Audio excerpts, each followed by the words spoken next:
Assalamualaikum warahmatullahi wabarakatuh. Perkenalkan, nama saya Inaya Zil Izzati dari kelas IAN 5E dengan NIM 1056111200521. Di sini saya akan membahas tentang OSI layer atau Open System Interconnection. Adapun pokok pembahasan yang saya akan bahas pada video ini ada 4, yaitu yang pertama, sejarah OSI, kedua, fungsi OSI, ketiga, model OSI, dan keempat, interkoneksi antar layer. Sejarah OSI.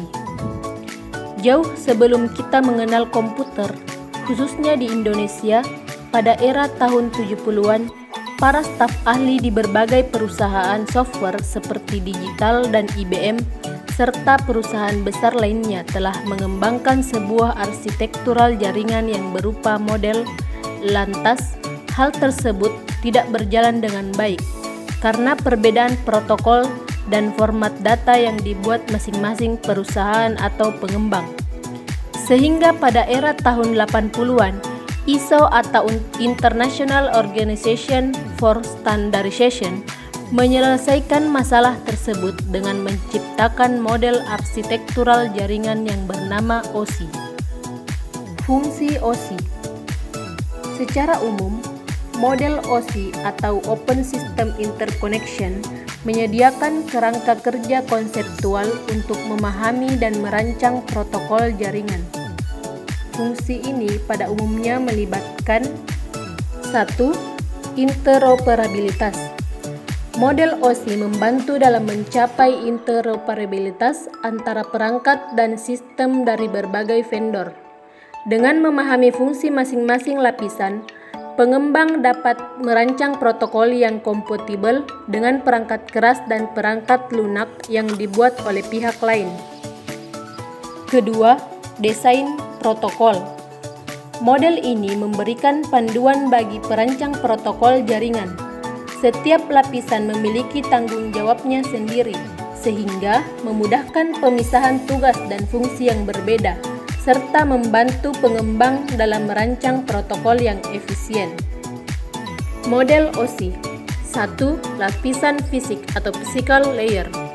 Menangani transmisi dan penerimaan bit pada medium fisik seperti kabel atau gelombang radio. Ini mencakup spesifikasi perangkat keras seperti kabel, konektor, dan topologi jaringan.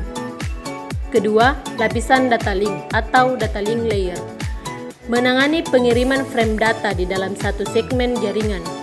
Ini mencakup 2 sub-lapisan, yaitu MAC atau Media Access Control yang mengelola akses ke media fisik, dan LLC atau Logical Link Control yang menangani kontrol aliran dan deteksi kesalahan. 3. Lapisan jaringan atau network layer. Menangani rute dan pengiriman data antar jaringan.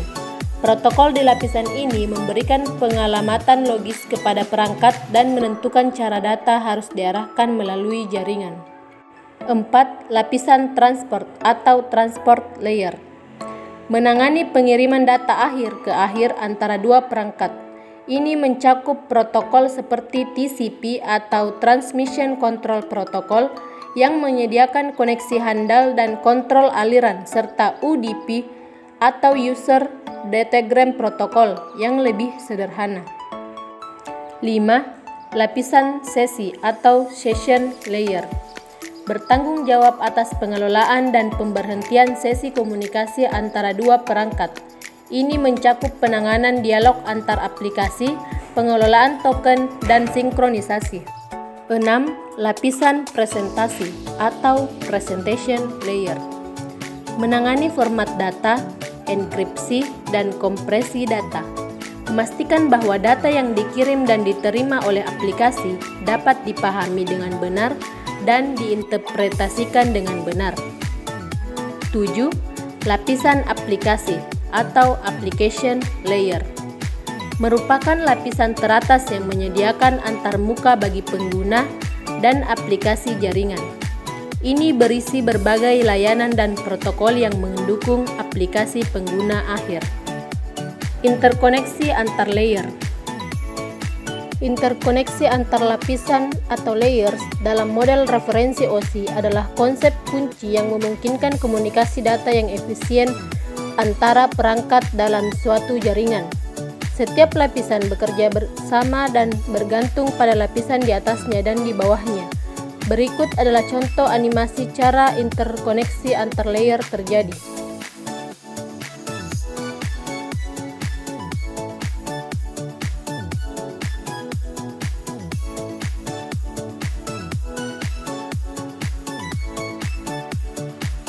Itulah video dari saya. Semoga bermanfaat. Wassalamualaikum warahmatullahi wabarakatuh.